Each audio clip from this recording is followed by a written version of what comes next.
Great, and keep on coming, a little bit over. All right, and then fill in from the left. Great. He's good at directing. Whenever you're ready, let me know. We're ready. Ready. Good morning, everyone. Welcome to the People's House. Yeah. And I want to welcome also the people who are around me together, who are the Poor People's Campaign. We come together today because the people of North Carolina were witness to the brazen seizing of power by the House and Senate Republicans. My name is Maria Cervagna, serving you as your North Carolina State Representative. And I am angry, along with all of the people here and so many North Carolinians all around the state. Senate Bill 382 is a hasty and unscrupulous response to the Republican lackluster down-ballot electoral performance. This bill was titled Disaster Bill 3 Budget Various Law Changes. It is so ironic that this bill included only $227 million in relief, when we know it at least is going to be $53 billion to save and bring back Western North Carolina. And that is less than half of the $483 million that the House Republicans provided for taxpayer-funded school voucher programs earlier that day by overriding Governor Cooper's veto of HB 10. This stark underfunded allocation is an unmistakable injustice. House and Senate Republicans chose to dedicate 131 pages of a bill to strip power from the incoming Democratic governor, lieutenant governor, attorney general, and superintendent of public instruction. These provisions could have far-reaching consequences for people of North Carolina, from seniors to our young children, affecting everything from the educational system to the judicial process. Also, with the results of this recent election, the House Republicans will not have the power to override a veto without putting some Democratic support come January. And because of this, it is a frenzied attempt to steal power while they can. The Republicans stuffed this bill through House. Democrats did not formally receive this bill, this 131-page bill, from the House Republicans until 3 p.m. that day, when we were supposed to vote at 1 p.m. that day. This lack of transparency in this bill is the process that's attempting to circumvent everything that we believe in as democracy in the United States and in North Carolina. And like those other two Helene recovery bills, this bill was introduced not as a bill, but as a conference report. And the reason why they introduced these bills as a conference report is that it cannot be amended. Democrats could not propose changes to the bill and must vote on it outright. It is effectively a way to stiff-arm unpopular legislation and tack it on to popular legislation that we need for our people in Western North Carolina and our state. But it was not to be. In the end, an unamendable bill, which was not publicly available until a few minutes before voting, passed the House 63 to 46. Yes, it is a shame. Shame. Shame. This is notable. But I have to say, there was 3 Republicans who voted against the bill. That's right. That's right. Yes, Representative Clampett, Representative Gillespie, and Pless.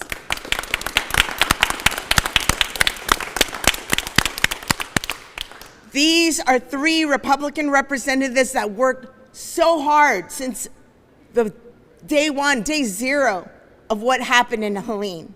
And their courage in standing up against this bill is a beacon of hope in these challenging times.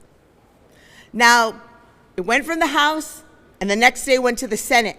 And the Senate met on this, not bill, but conference report.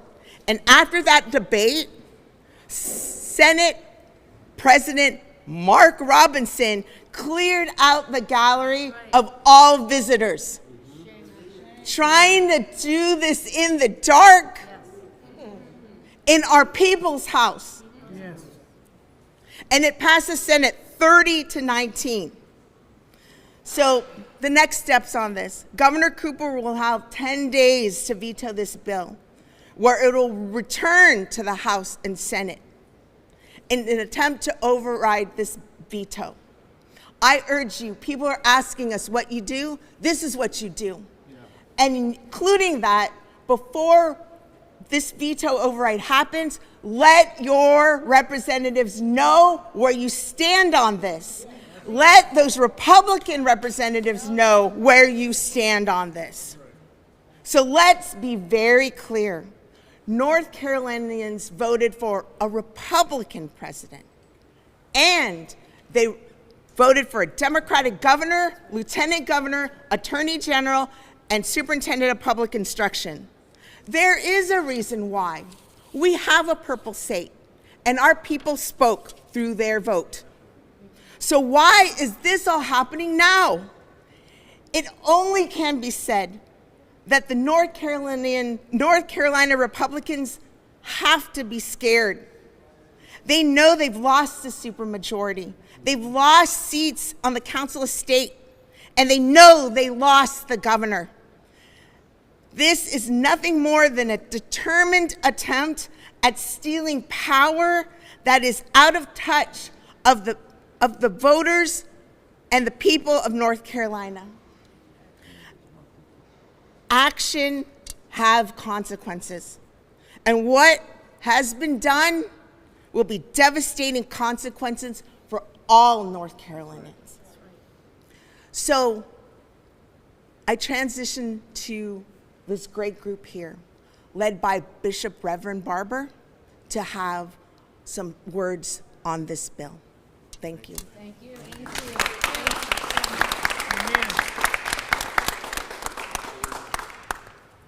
Thank you so much, Representative. And we're so glad to have her in the House, this legislative body. I want to, first of all, say that repairers of the breach, and the North Carolina Poor People's Campaign, Forward Justice, and you will hear in a moment all of the other groups that have come, that each one is going to come and say exactly who they are. And you know that coalition that helped to build Moral Monday was over 100 and some organizations, and we are now saying it's time once again. Yeah. We are calling the Moral Monday Coalition together in this moment, because I don't really say that North Carolina is a purple state. North Carolina is a state where the Constitution says that all power comes from the people. Yeah.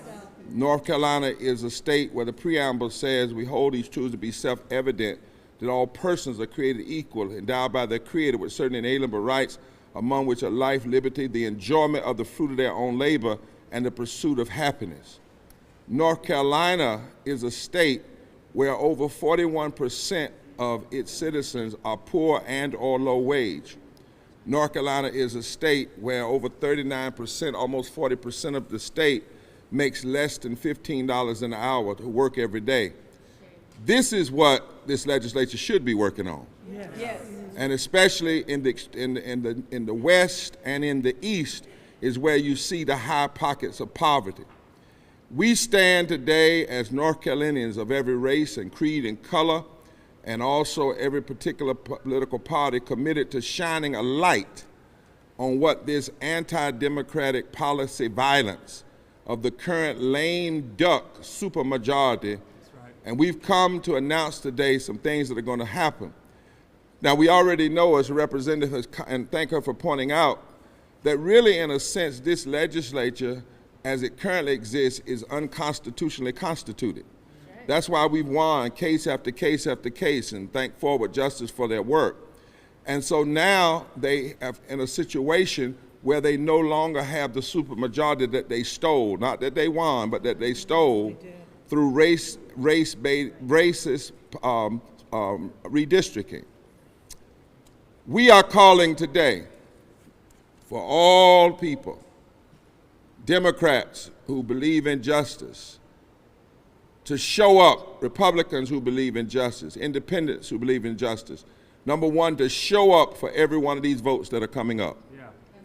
Number two, we are calling for all people of moral consciousness who know how wrong this is to be in the gallery if they are here on Monday, December the 2nd. And we are calling for, and want all the media to know, on December the 9th, a mass mobilization of North Carolinians.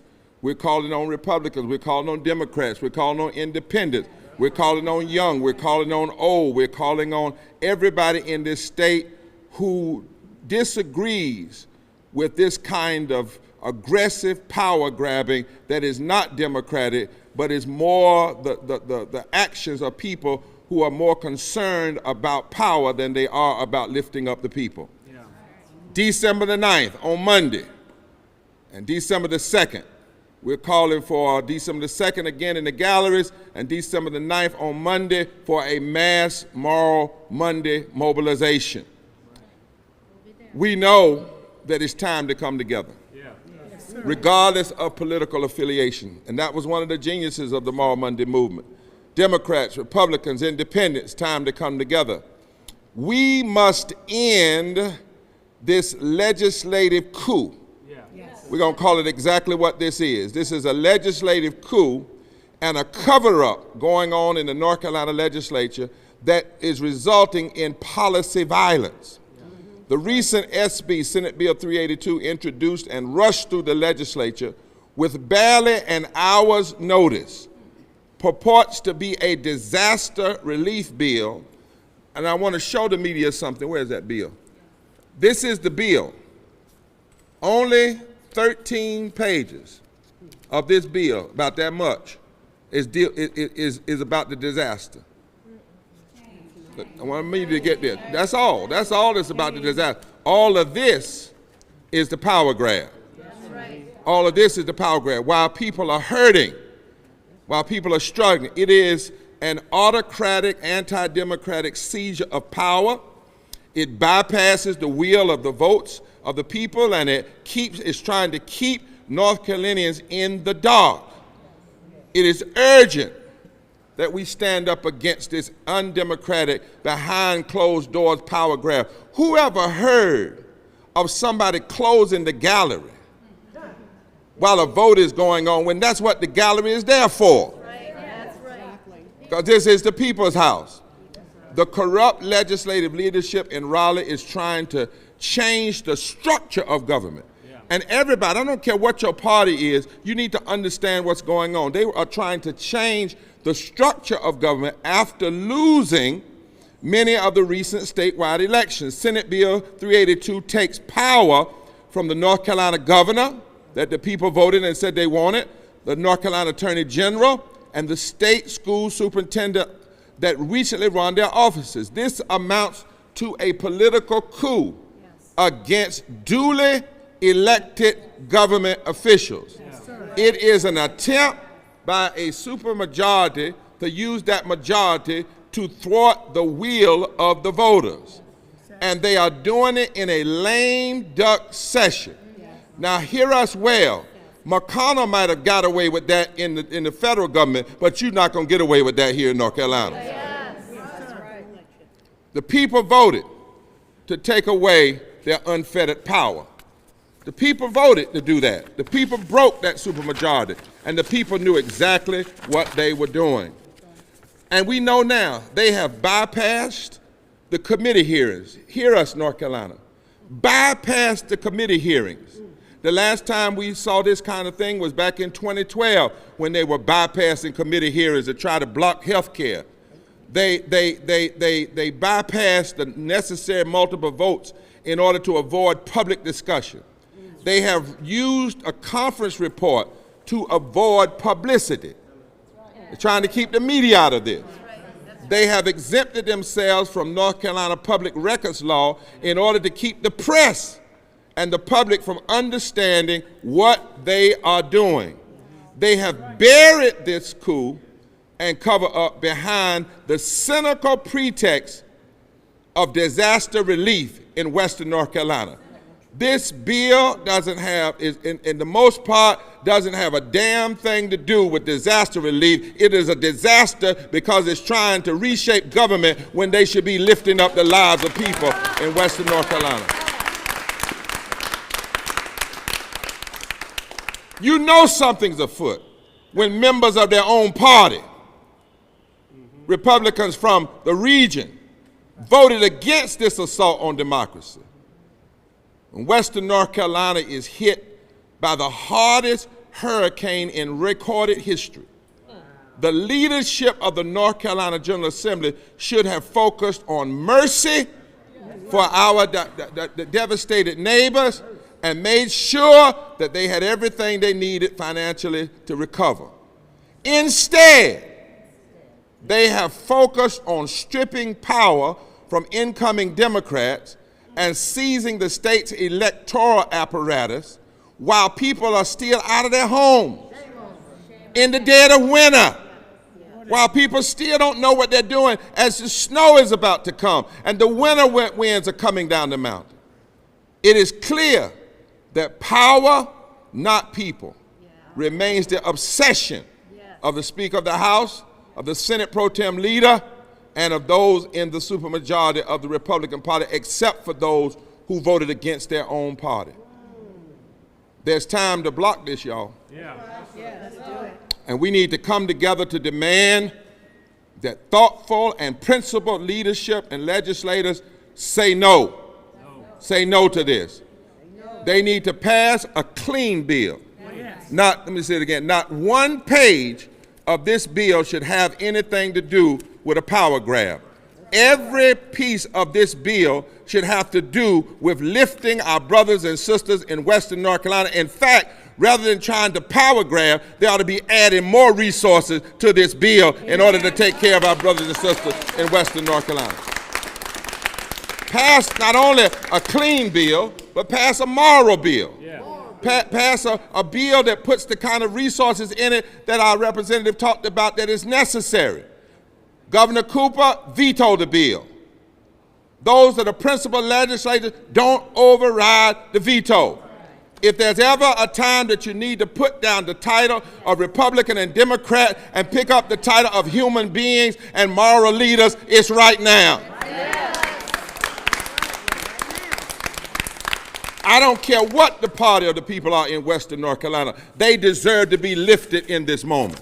They don't deserve to be forgotten. They don't deserve to be stepped over on, and they don't deserve to be used in a pretext for somebody stripping power. And that is why not only must the legislators stand, but every North Carolinian that believes in justice and believes in democracy, it's time to show up nonviolently and show out. Show up on December 2nd.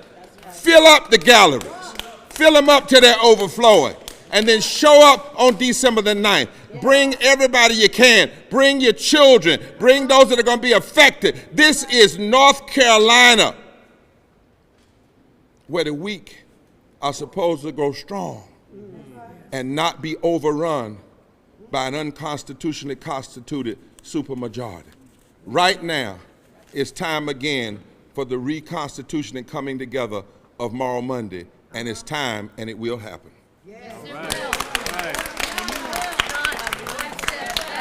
Forward together. Thank you, everyone, for being here today. Thank you, Bishop Barber, for leading us today. We're going to hear now directly from those from our friends and family in Western North Carolina who will speak to the devastation there and the hypocrisy of this bill. And first, we're going to hear from Leslie Boyd of the Western NC Poor People's Campaign, and then Jen Hampton of Just Economics. Yes, yes. That's right. Going to do a little bit of math here. This is 10%. 10%. My friends and neighbors are suffering. So many have nothing left. Nothing. I drive by places where nothing's left but the foundation, and these people are not going to get 1 cent from insurance because they weren't in the floodplain. And why weren't they in a floodplain? Because we haven't upgraded those outdated maps in generations. That's right.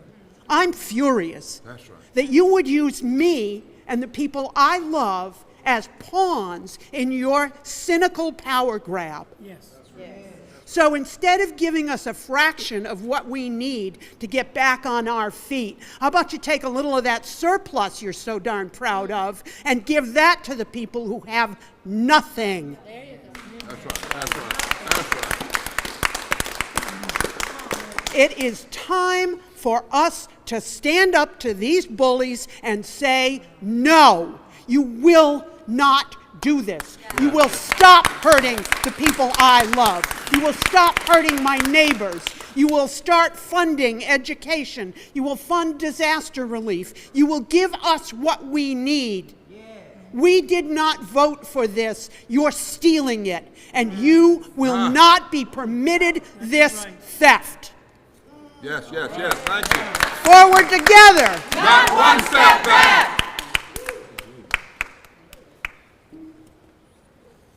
Good morning. My name is Jen Hampton, and I live and work in the Asheville area of Western North Carolina. And I'm here today to convey and express the anger so many people in Western North Carolina feel about the bill that was passed last week. In Western North Carolina, we are angry because our community needs help. We cannot wait for funding for things like rental assistance, child care stabilization, and small business grants. As the Housing and Wages Organizer for Just Economics and staff person for the WNC Tenants Network and the co-chair of Asheville Food and Beverage United, I can tell you that evictions and threats of evictions are happening now. And I'm going to share just one such story with y'all this morning, and it really exemplifies so much of what is happening since the storm. Our area is one of the top food destinations in the country, and it's thanks to our award-winning chefs, restaurants, and workers in the service industry. The people who serve and cook our visitors are the same people who were the first ones to step up almost immediately after the storm and did what they do best, feed people. Yes. One such worker I know began volunteering with World Central Kitchen the first day they arrived. He showed up nearly every day, working up to 12 hours cooking and serving thousands of fresh, hot, free meals to anyone every day. He did this volunteer work because he cares about people in the community. But like thousands of others, his actual job was closed since September 27th and is still closed, which means he didn't have any income for the month of October and cannot pay his rent for November. He received an eviction notice on November 11th. My God. Well, No, they didn't. And he's preparing to live in his car today Jesus. after stepping up to feed the community. People like this man have worked for decades to serve visitors to our community. And it's time for our elected representatives to serve us. yes, yes.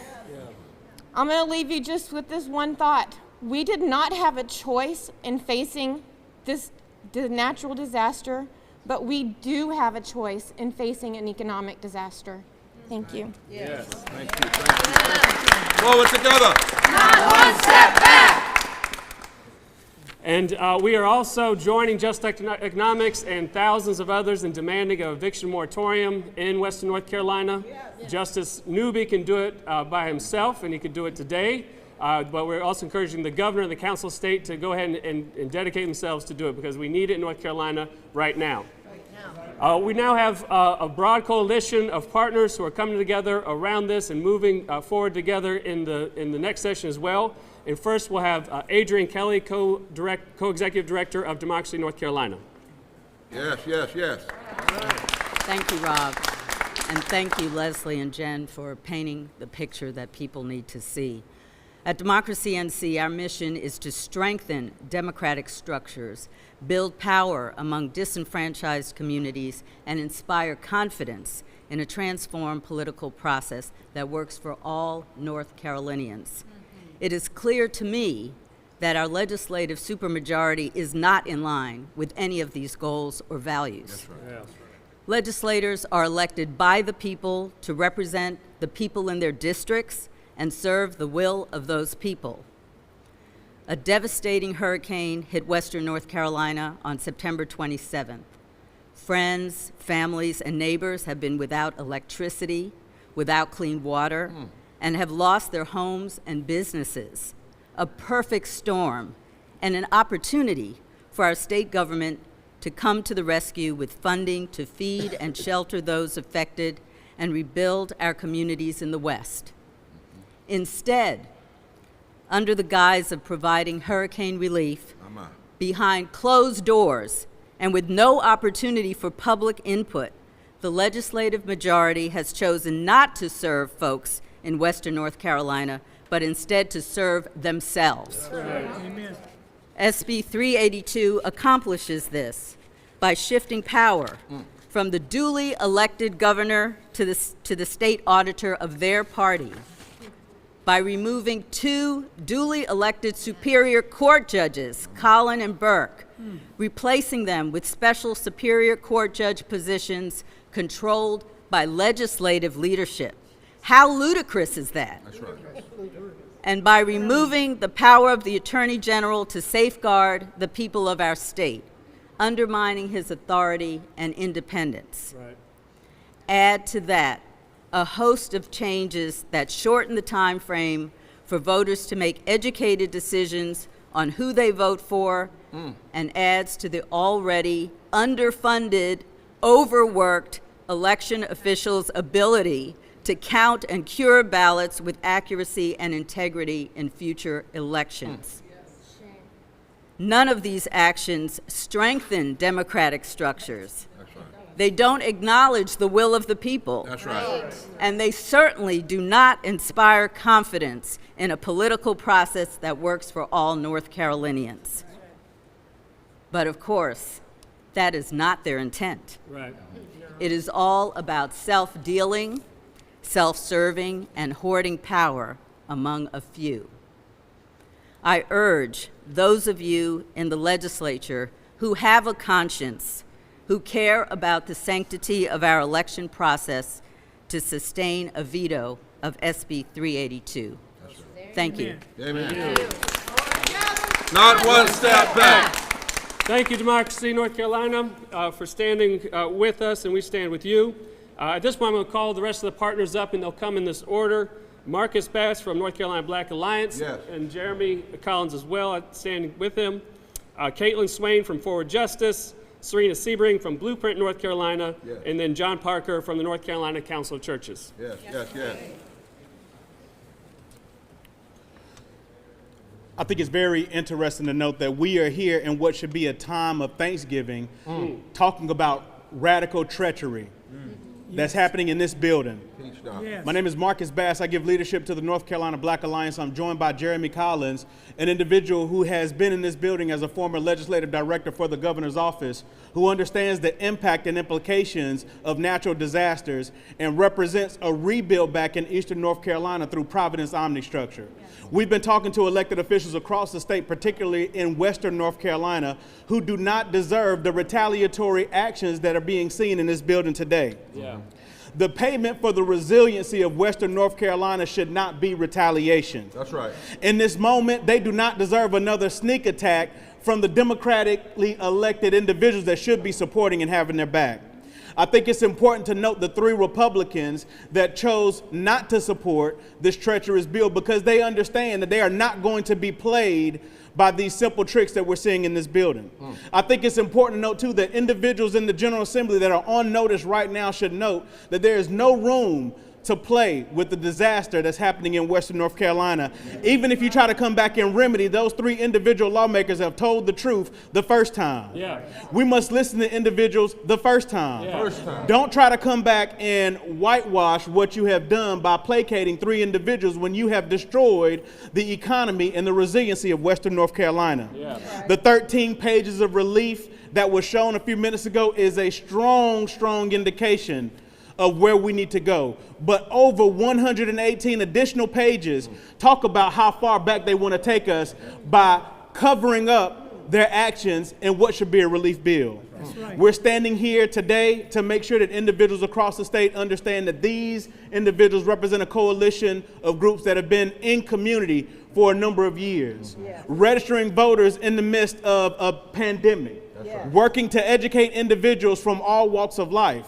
And in the midst of the natural disaster of Hurricane Helene, they made the decision to shift priorities and be in the West, to provide protection and provide assistance for those that still had the right to vote in the midst of a natural disaster.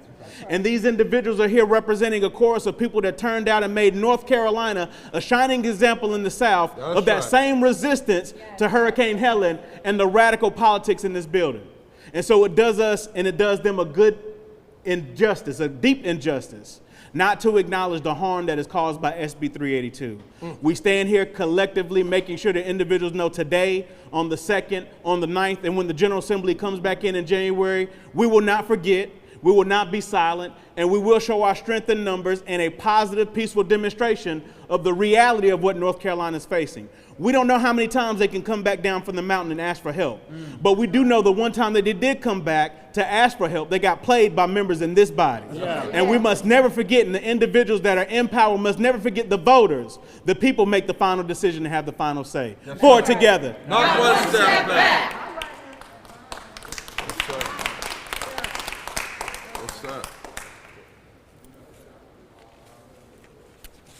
Good morning. Good morning. My name is Caitlin Swain, and I am the co-director of Forward Justice. Today, we are coming here together to talk about a bill that no one asked for. That's right. More than 100 pages of a bill that was not requested by Western North Carolina. It was not requested by the voters of this state. No. It was not requested by the people who have been fighting for basic justice. Basic justice. We have already talked about what this bill is not about. But I want to underscore, this bill is suspect. This bill is suspect in its timing. It is suspect in its content. It is suspect in its process. But it is also suspect because it is a bill that we have seen before. This is a bill that brings together old stories, old efforts, and puts it into a kitchen sink bill already rejected by the people. This has been rejected by the people in the ballot box. That's right. It has been rejected by the courts. And it has been rejected now by the people of Western North Carolina and their representatives. That's right. This is not the bill for this time. As we gather here today, I am once again focused on motive. Motive. And the reason that we go to motive as lawyers is we are looking for what's really behind this. What is behind this bill? And what I see in this bill is a targeted attack on the will of the people that is being put forward by a majority that lost power. This is a constitutionally suspect bill. This is a morally suspect bill. That's right. against the will of the people, this bill allows for political parties to receive essentially unlimited funds for corporations for their litigation and legal expenses. It transfers the authority over the North Carolina State Board elections from the governor to who, you all? The Department of the State Auditor. Did the auditor ask for that? No. Did the State Board of Elections ask for that? No. Is there any rational reason to transfer that power to an office that has nothing to do with overseeing elections? No. It makes significant changes, and Adrian already spoke to this, but we need to call this out.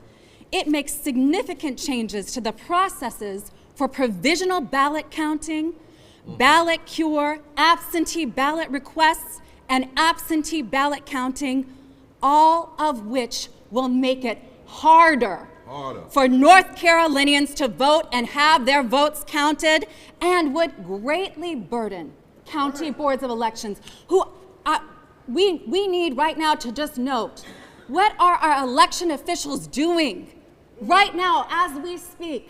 They are working around the clock to make sure that every voter's vote counts. That's right. And what is the General Assembly doing? Working to make it harder for them to do their job and for voters to have their votes count.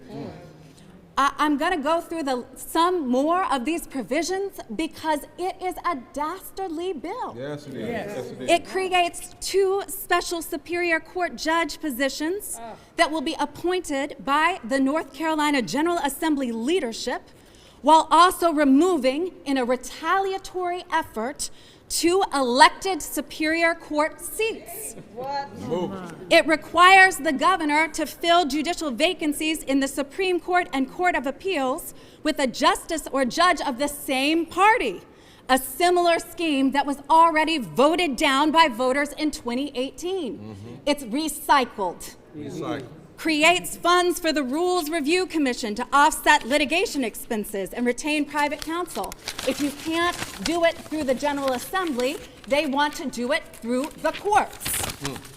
Abolishes the Courts Commission, which studies and makes recommendations to improve issues in the judicial branch, like eliminating racially disparate treatment. Also in this bill, it gives North Carolina Chief Supreme Court Justice Paul Newby the power to decide who the senior resident Superior Court judge is in each district, rather than giving this designation to the longest serving judge, which is the current law.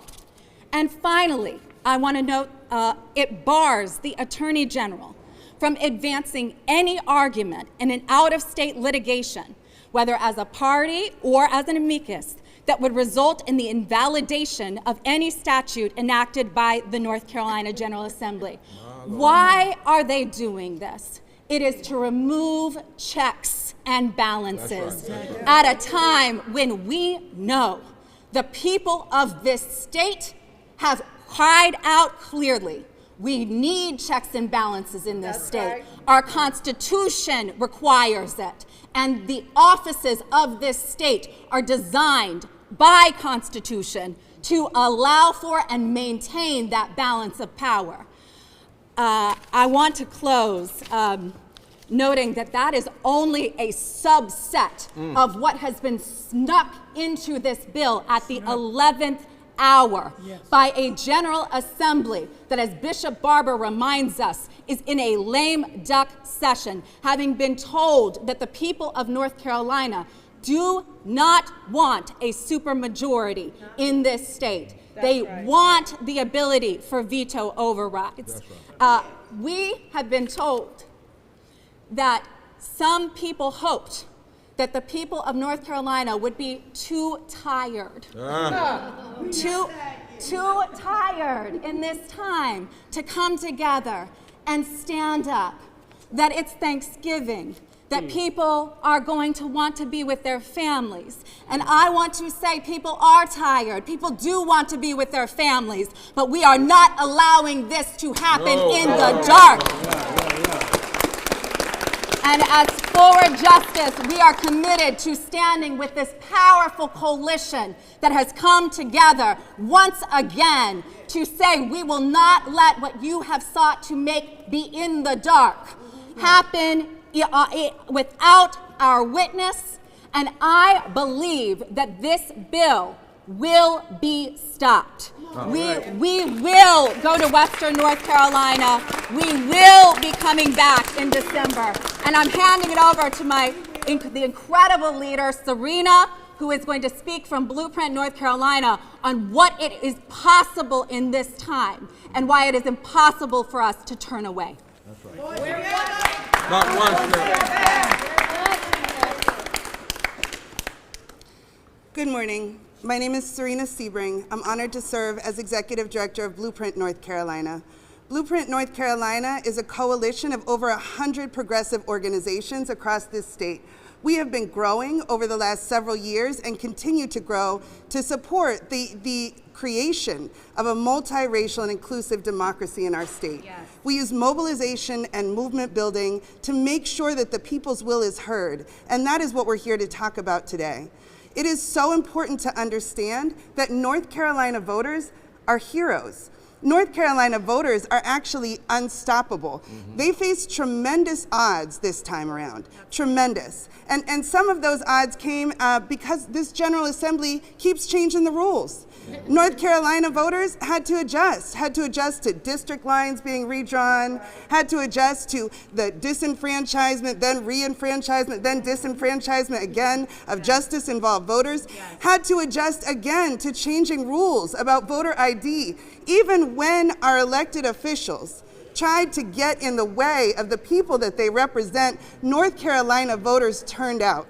North Carolina voters in Western North Carolina turned out, North Carolina voters across the state, and what they said is that we believe in democracy. That's right. That's right. It was so clear. They said, we know that single party rule is not good for the people of our state. That's right. The people's mandate was for checks and balances. And against all odds, and despite tremendous challenges in this time around, North Carolina spoke. It is time for the people's officials to listen to us. Yes. It is time to understand that what is done in the dark comes out in the light. That's right. And we will not be coming to this people's house for the people to be betrayed again. But let me tell you when we will come again. We will come again on December 2nd. The people will come again on the 9th and thereafter to make sure that our will is heard, because this is a betrayal of the people's trust. That's right. We know deeply about the challenges that North Carolina voters faced at the polls. Blueprint North Carolina partners registered hundreds of thousands of voters this time, turned out millions of voters, and then supported them at the polls to make sure that their questions were answered and that they did not find that they were disenfranchised, because we believe that every voter's vote needs to count. And when it has, we need to listen to that. So we are here as Blueprint North Carolina to join with this moral movement, to say, not on our watch. Yeah. We came out, we voted, we were clear, and North Carolina is done with single party rule. Yes.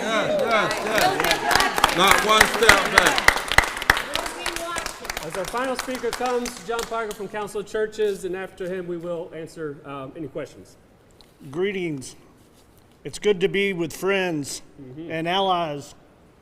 I'm John Parker with the North Carolina Council of Churches. We're an 89-year-old ecumenical organization that's made up of 27 judicatories, 19 denominations, over 6,200 congregations representing about 1.5 million North Carolinians that are once again standing up for justice and for democracy with our friends and allies here. And we say no to this power grab. No.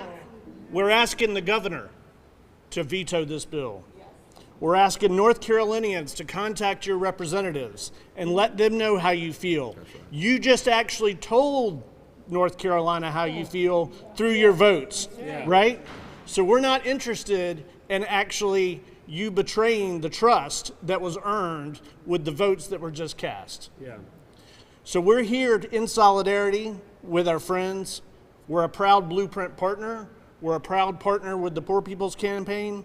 And once again, we're asking faith communities around North Carolina to contact your representatives and let them know what you think about this anti-democratic bill. And once the veto comes through, we are asking North Carolinians to help your representatives do the right thing and sustain the veto. So, once again, we're inviting you on December 2nd, come back to the People's House. Yeah. Right? We're asking again, join us as part of the Moral Monday Coalition on December 9th, right? And let's do what we need to do to live into our state's motto, to be rather than to seem. Yeah. Right? To be rather than to seem, which means that we need to lift the light and not let the forces of darkness do what they're doing. So once again, December 2nd, December 9th, and then keep your shoes on because you're probably going to have to keep coming back out. Yeah. All right, forward together. Not one step back.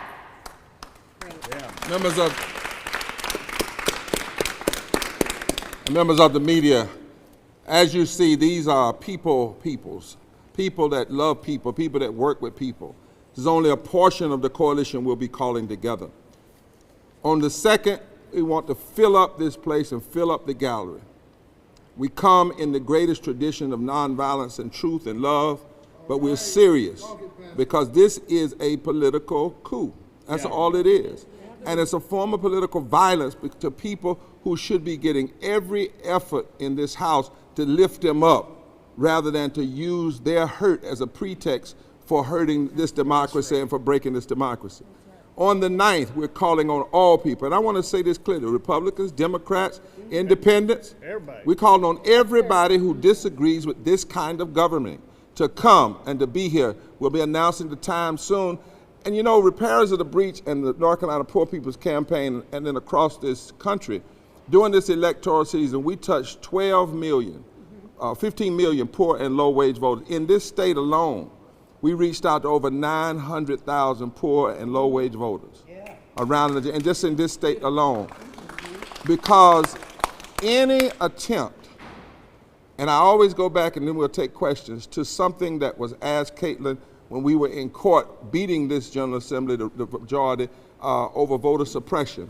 When a judge from a 3-panel group out of South Carolina, judge out of South Carolina, and he said to the Republicans at that time, the extremists who were pushing voter suppression, why is it that you all don't want people to vote? I've never forgotten that question. He said, that's the question. Why is it that you do not want people to vote? Could it be that you know that what you're offering, particularly in public policy, the majority of the people don't want it? Right. And so what you try to do is steal and grab rather than lift and help. We are not going to be silent. Yeah. We're going to speak with our voices. That's right. We're going to speak with our litigation if necessary. We're going to speak with our political agitation. We're going to speak with our bodies. But the one thing we're not going to do is allow this bill and all of these pages of turn back and slickery and trickery and taking away the rights of people. All of this has to go away. Yeah. And the only thing that needs to be in this bill is a clean bill that lifts up our brothers and sisters in Western North Carolina. Anything less than that is immoral. I like to say it is morally indefensible, and it's constitutionally inconsistent, and it's economically insane. Anything less than that. We can take questions from the media for any of our partners. If you want to call on them, we invite you at this time. Yes. Reverend, Yeah. are you planning on arrests on Monday the 9th? We're planning on coming in the fullness of our humanity and in the fullness of all who we are. We never come to get arrested. That's never been our point. Even when we were arrested in 2013, we didn't come to get arrested. We came to stand with placards and to protest. They arrested us saying we didn't have a right to be in the between the doors. We didn't have a right to hold placards. And of course the courts overturned that and said we did have a right. So we never come to get arrested. What we come to do is arrest the attention of this state and arrest the attention of all people of goodwill so that they can't do this in the dark. What is most grotesque about this is they don't even want you all to know. Everybody in North Carolina ought to be upset on this one. This is one we all ought to be able to come together on because they don't want anybody to know what's really going on. So we're coming to arrest the attention of this state. Question for the General Leslie. State lawmakers were on Capitol Hill last week meeting with the North Carolina delegation in the House and Senate asking for more federal help. We heard Republicans on the floor during the debate saying we're going to need more federal help. What would you like to see lawmakers in the House and the Senate do providing federal relief outside of the state funds to assist those in the western part of the state? Well, Come on, the let's come over. What the federal government does is up to the federal government. We need to petition them. That's important. But you don't go to Washington and say, we're going to blow off Western North Carolina, the hell with them, you need to fix it. Well, no, we all need to work together to fix it, and they're not doing enough. You feel the state law is not doing enough? Absolutely not. We need at least double, triple what they're offering us. They've got all this huge surplus they're so damn proud of. Well, why don't we spend some of it on people who've lost everything and who don't have any means to get it back? That's what we need. We need a moral solution to this and to say, we're not going to give you enough. We don't care that you're not eating. We don't care that you're being evicted. We want more power. That's not going to fly. May I? Yes, Yeah. yes. I would also like to say from the federal government, they can provide us more rental assistance, real robust rental assistance. The amount of rental assistance that the state provided for all of Western North Carolina, the whole region, $1 million. That will house maybe 200 families. And we have thousands of people living in tents and campers, unhoused, about to be unhoused. We need financial support. We need it for our child care assistance as well and small businesses so we don't lose our small locally run businesses and keep people in our region. We had snow yesterday. We had snow, and when I looked out the window in the morning and saw the snow, it wasn't my, isn't this pretty? It was how many people are living in tents and brushing the snow off the tents today. And that is why you've already seen something that we haven't seen much in this General Assembly. The Republicans from the West said no to this. They voted and said, no, this is wrong. The two areas of our state that are often neglected are the West and the East. That's right. Yep. And those are also where great pockets of poverty are. And we need to talk about it like that. And it's amazing how the very people, for instance, who say we want to cut the federal government, we find out how foolish that is in times of disasters. Yeah. That we need the federal government, but we also need the state government. And how backwards is it for you to take 13 pages out of over 100 pages, 13 to relieve the people in the western part of the state, over 100 and some pages to try to steal the democracy, and then go to the federal government and say, help us? Yeah. I mean, it doesn't even make logical sense. Pretty cynical. What should happen is you should do everything you can here, everything they can here, and then go to the federal government and say, join us. But you should set the example right here in the state. They're actually doing it backwards, and that's why it's so wrong. Any other questions from media? Yes, ma'am. Just to follow up on that, one of the arguments that they give is that if they spend money, then they will not get it back, and the federal government could do the spending for them. What's your answer to that?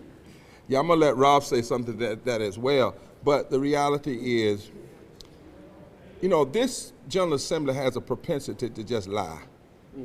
They lied about the Affordable Care Act. They said it was going to help a lot of people who were lazy and didn't have health care. They made as though it was just Obamacare helping black people, when in fact the Affordable Care Act, 500,000 people, 350,000 of them were white. they said it wouldn't hurt hospitals being closed, and hospitals had to close because we didn't take that money. It's federal and state in tandem.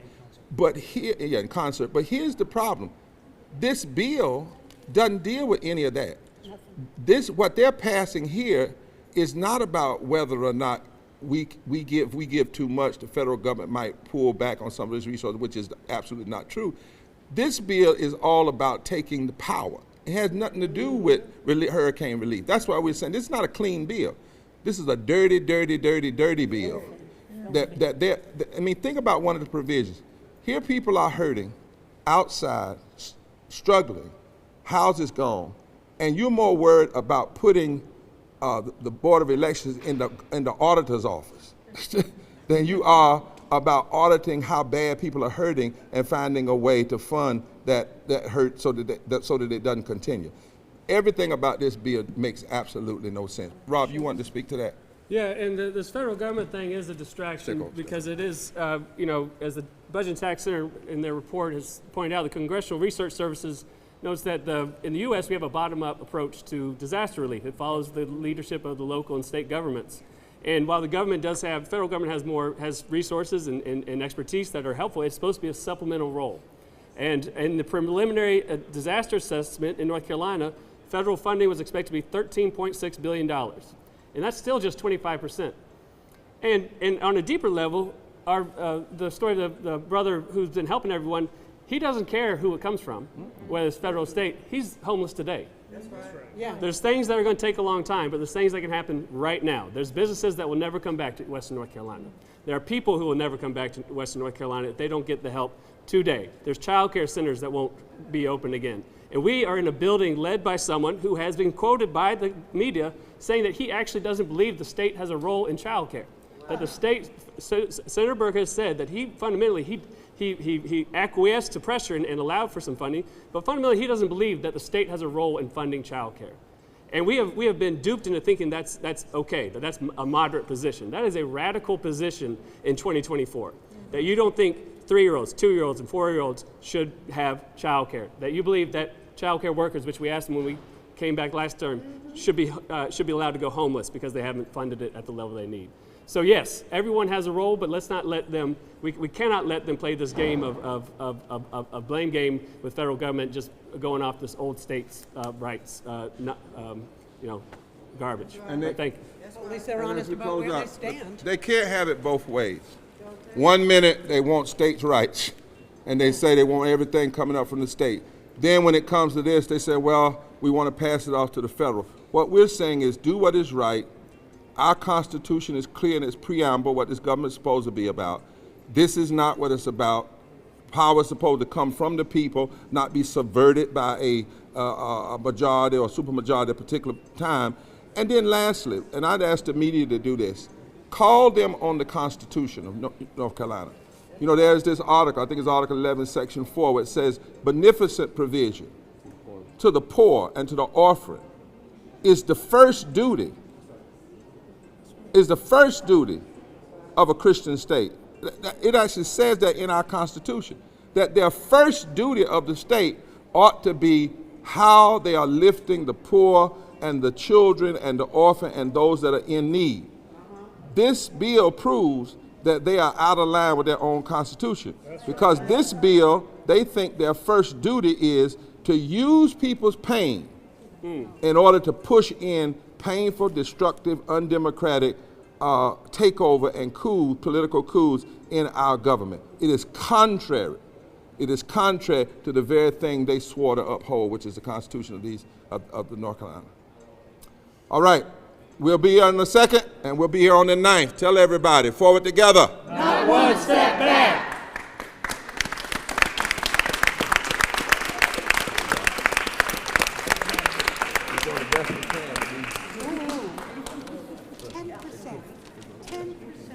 Of that bill. Yeah. 90% of it has nothing to do with it.